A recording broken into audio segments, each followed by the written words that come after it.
నాయనార్లు గొప్ప శివభక్తులు. భగవంతునికి కావలసింది నిష్కల్మషమైన భక్తే కానీ ఇంకేమీ కాదని నాయనార్ల కథలు నిరూపిస్తున్నాయి. ఈరోజు మనం అమర్నీతి నాయనార్ గురించి తెలుసుకుందామా? అమర్నీతి నాయనార్ చోళరాజ్యమున ప్రసిద్ధి నందిన వజయ్యరాయికి చెందిన వైశ్య కులజుడు. ఆ గ్రామం చాలా సారవంతమైనది. చుట్టూ తోటలతో లతలతో పచ్చగా శోభాయమానంగా ఒప్పుతుండేది. అమర్నీతి నాయనారు బంగారం, రత్నాలు, పట్టువస్త్రముల వ్యాపారి. విదేశాల నుండి వస్తువులను తెప్పించి వ్యాపారం చేస్తూ ఉండేవాడు. ఆయన అర్చన బహునీతిమంతంగా ఉండేది. వ్యాపారం కలిసి రావడంతో మంచి ధనవంతుడయ్యాడు. వ్యాపారం చేస్తున్న ఇహలోక వ్యాపకాలున్న నాయనారు మనసు శివుని మీదే ఉండేది. పరమ శివభక్తుడు. శివభక్తులను తన గృహమునకు పిలిచి వారిని అర్చించేవాడు. వారలకు కౌపీనము, దుస్తులు మొదలగునవి ఇచ్చి సుష్టుగా భోజనము పెట్టి ఏవైనా కానుకలు ఇచ్చి వారు సంతసించున్నట్లుగా చేసి సాగనంపేవాడు. పండగలలో, పబ్బాలలో తిరునల్లూరు దేవాలయమునకు దైవదర్శనమునకు వెళ్ళేవాడు. అక్కడ శివుని ముందు భావయుక్తంగా పంచాక్షరిని జపిస్తూ శివుని అర్చించేవాడు. కొన్నాళ్లకి పండుగలకు మాత్రమే తిరునల్లూరు దేవాలయమునకు వెళ్లటంతో సంతృప్తి నందక ఆ ఊరిలోనే నివసించిన నిరంతరము శివదర్శనము చేయవచ్చని, శివభక్తుల సేవకు వీలవుతుందని తలంచి తిరునల్లూరుకు తన బంధువులతో సహా వెళ్లి అక్కడే స్థిరపడి దైవదర్శనమునకు వచ్చడి శివభక్తులకు ఉండుటకు వీలుగా ఒక మఠం కట్టించాడు. ప్రతిదినము వారిని తన ఇంటికి పిలిచి వారలకు కౌపీనము మొదలగునవి ఇచ్చి సంతసింపజేసేవాడు. నాయనార్ భక్తి తత్పరతకు పరమశివుడు పరవశించిపోయాడు. ముఖ్యంగా కౌపీనములనిచ్చుచుండుట, శివభక్తుల వాత్సల్యము, ఔదార్యము శివుని ఆకర్షించి అతని ఔదారత్వాన్ని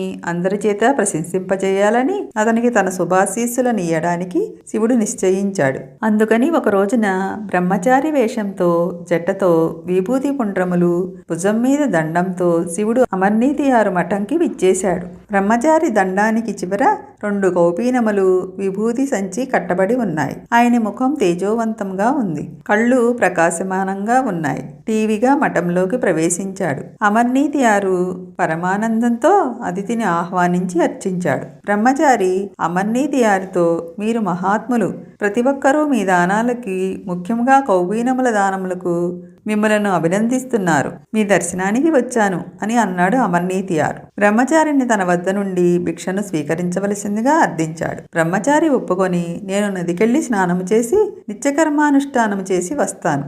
వర్షము వస్తోంది. వర్షమునకు నా కౌపీనములు తడిసిపోయాయి. అందుకని ఈ పొడి కౌపీనమును జాగ్రత్త పరచండి, నేను వచ్చి తీసుకుంటాను. అది చాలా విలువైంది, ప్రత్యేకమైనది కూడా.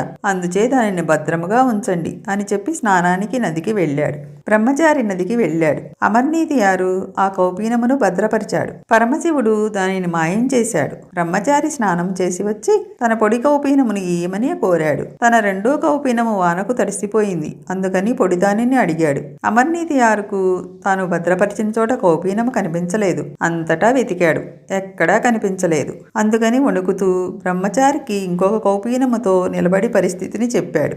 బ్రహ్మచారి నాయనారు మాటలను అంగీకరించలేదు, వినలేదు. నాయనారు చాలా ధనము, దాని బదులు ఇస్తానన్నాడు. బ్రహ్మచారి, ధనాన్ని నేనేమి చేసుకుంటాను, అవసరం లేదు, నా అవసరం కౌపీనం మాత్రమే అన్నాడు. బ్రహ్మచారి ఇంకా అన్నాడు, నీకు కౌపీనము కనిపించనిచో నా ఇంకో కౌపీనమునకు సరితూగు వేరొక కౌపీనము నీయండి అన్నాడు.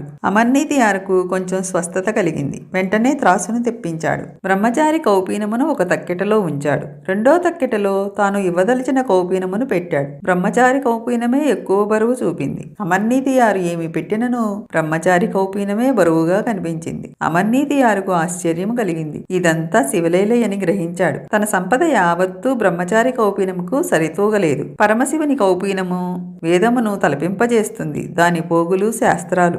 అమర్నీతియారుకు పాలు పోలేదు. బ్రహ్మచారి కాళ్ల మీద పడ్డాడు. స్వామి, నన్ను, నా భార్యను, నా పుత్రిని కూడా మీ కౌపీనమునకు సమమవుతాయేమో తోచండి అని అర్థించాడు. బ్రహ్మచారి అంగీకరించాడు. అమర్నీతియారు తన కుటుంబంతో తక్కెటలో కూర్చుంటూ, నేను యథార్థంగా శివభక్తులను భక్తితో చిత్తశుద్ధితో సేవించుచున్నట్లయితే ఈ త్రాసు ఇప్పుడు సరితూగుగాక అన్నాడు. త్రాసు ఆశ్చర్యకరంగా సరితూగింది. అమర్నీతియారు పుణ్యం బ్రహ్మచారి కౌపీనమునకు తుల్యమైంది. అతడు చేరిన ప్రజలందరూ చకితులయ్యారు. వారు అమర్నీతియారు పాదములపై పడి ప్రశంసించారు. దేవతలు ఆ కుటుంబముపై పారిజాత సుమవృష్టి కురిపించారు. బ్రహ్మచారి అంతర్ధాన అంతర్ధానమైనాడు. పార్వతీ పరమేశ్వరులు వృషభవాహనమున ప్రత్యక్షమై నాయనారును అనుగ్రహించారు. పరమేశ్వరుడు అమర్నీతియారును ఉద్దేశించుచు, నీ కౌపీన దాతృత్వము, శివభక్తుల నిరుపమాన సేవ మమ్మల్ని అలరించింది.